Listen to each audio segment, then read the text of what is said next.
Hey, it's Carl. Welcome back to the No Shred Zone. There's nothing in this mug.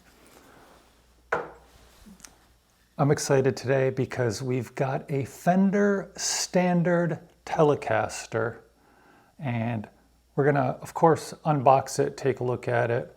I have a lot of thoughts about this series. Didn't want to share them until I got my hands on one. So that said, let's get this thing open so we could talk about it. So real quick, I'm going to unbox it.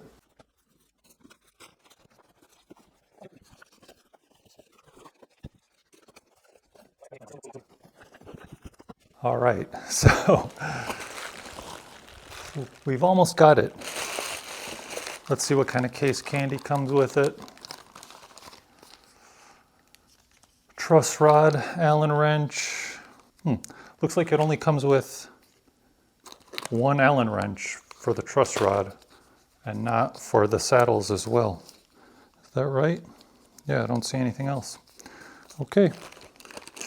And then of course the Fender manual stuff.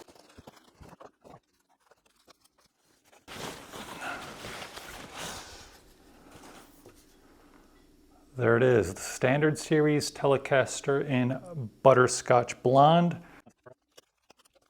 The inspection card, let's see what it says. The date on this is November 20th, 2024. I'm filming on February 17th, 2025. Finally, okay. Fender Standard Telecaster. Now, I have a lot of thoughts about this, but before we get into that, I do want to thank zZounds.com for sponsoring this video.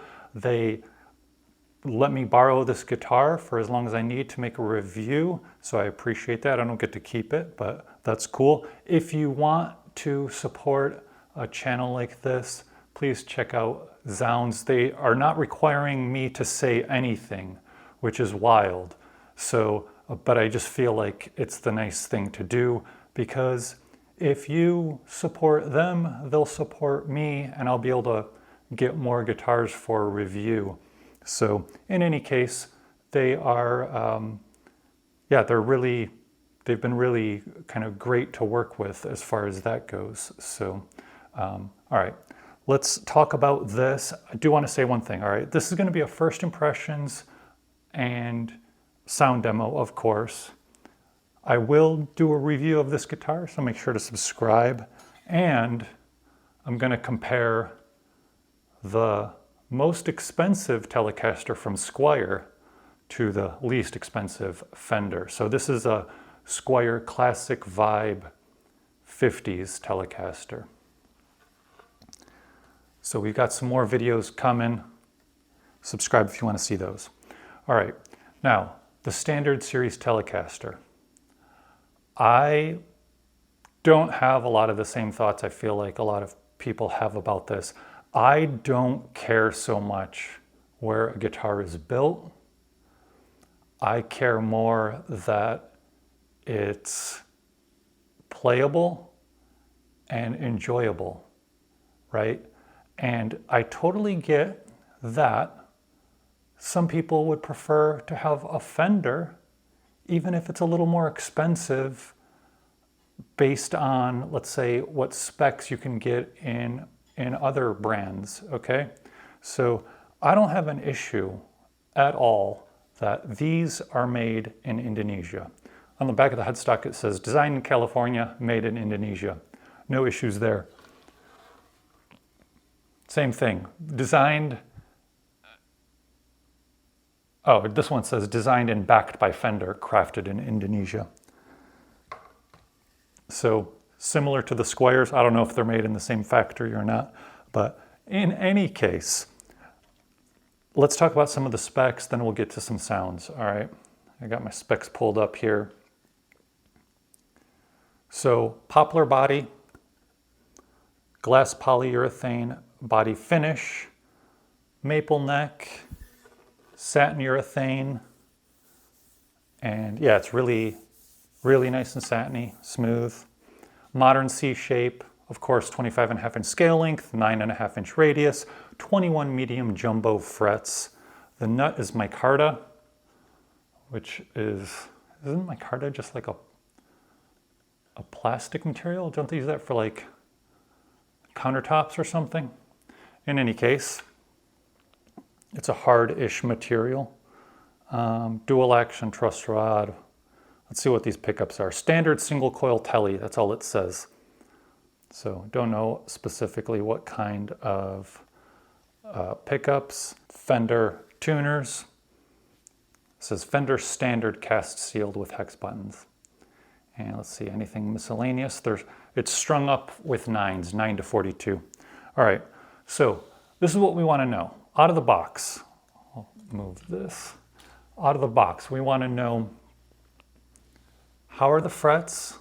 Specifically, is there fret sprout or sharp frets?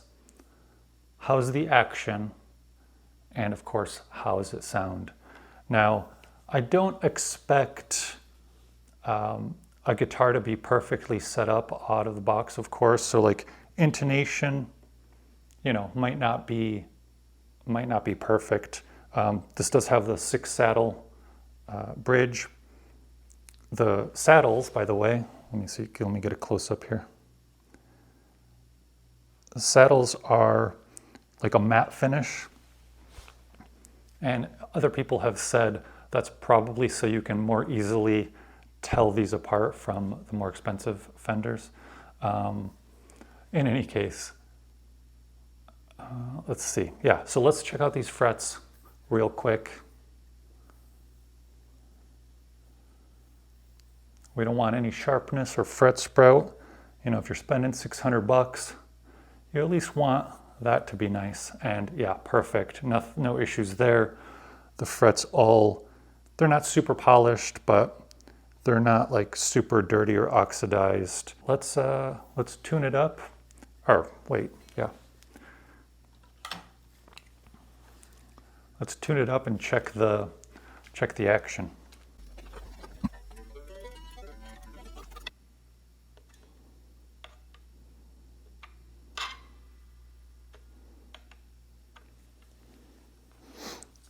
All right, action at the low E, just over 2 millimeters. At the high E, it's at 2 millimeters. So on the, let's say, highish end, it is within spec for Fender. So, that's how they set them up, with a little bit higher action. But low or higher than I personally prefer. Not a massive issue. A little over 2 at the low E and at 2 at the high E is completely playable. But you might want to adjust it. Now, again, who are these for, right? Let's say you want a Fender and brand names are important to you. No issues there, right? People buy expensive cars even though cheaper cars maybe last longer or are better. So I think really people take this stuff a little too seriously, okay? This is supposed to be, first off, fun. And if you're buying a guitar, you want a guitar that you're gonna like. And if that means you spend a little bit more on a brand name, no issues there. And again, yeah, it's made in Indonesia, but Indonesia makes a lot of good guitars. I love the Classic Vibe Telecaster from Squier. So yeah, that's that. Let's check high frets real quick. All right, the second fret is actually a little high, and then up here, where was it?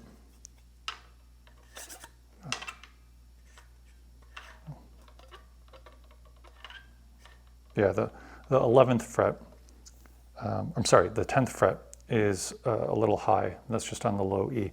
I'll check everything for the full review, but we'll see. I don't think we'll get any buzz because it's not super high. I will say the neck is really comfortable, but the most important thing right now, let's get some sounds. Like this video, subscribe for the full review and for the comparison with the Classic Vibe Tele. What I'm going to do is stop this video for a minute, plug in so I can record, and we'll see what it sounds like. All right, signal chain is going to be a 2 notes revolt analog amp sim, the clean channel, which is based on a Fender Bassman 100. And for overdrive, I'm going to use a Rude Tech Dude Alert. I'll post a photo with the settings. Right now, let's just do clean on the bridge.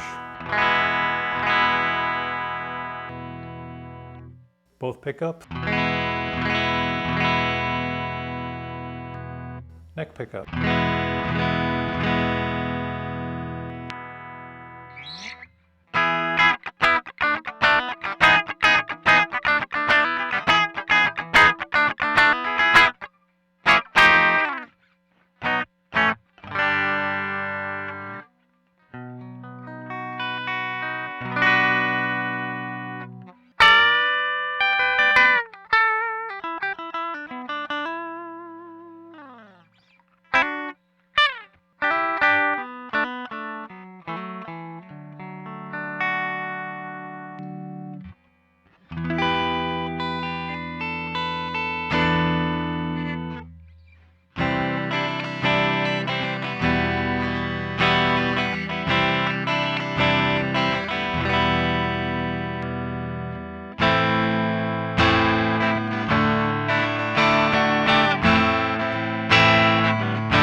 All right, let's do some crunch with the overdrive.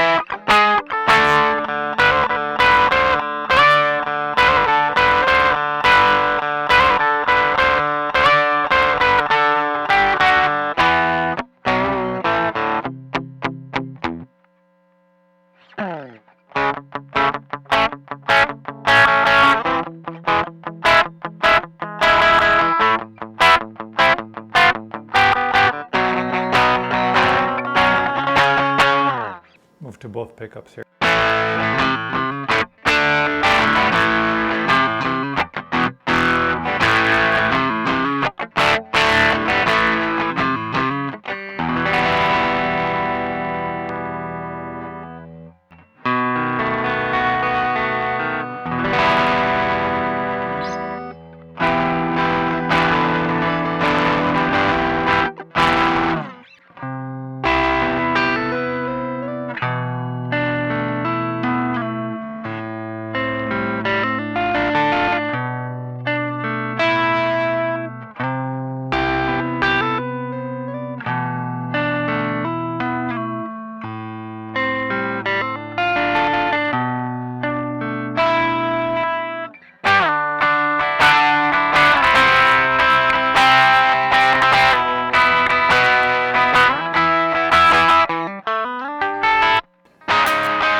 So that's the Fender Standard Series Telecaster.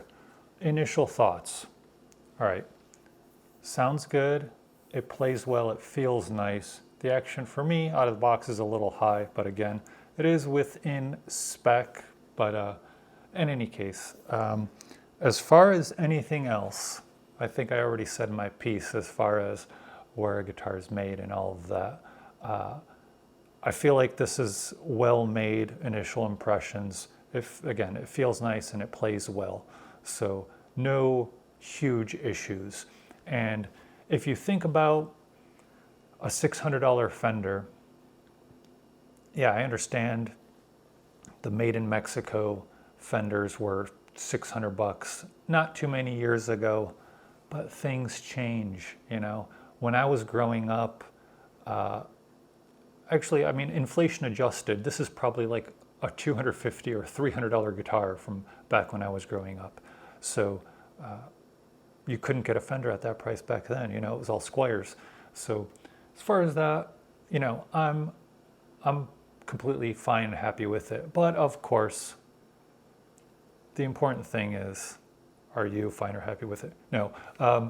We will do, again, comparison with the Squire Classic Vibe. Obviously, the specs are a little different, so it's not a direct comparison, but we're comparing the high-end Squire to the low-end Fender. And of course, I'll do a full review, not just my kind of initial impressions with this thing as well. So subscribe, like, and let me know what you think. How upset are you that Fender makes these in Indonesia right now? See you next time.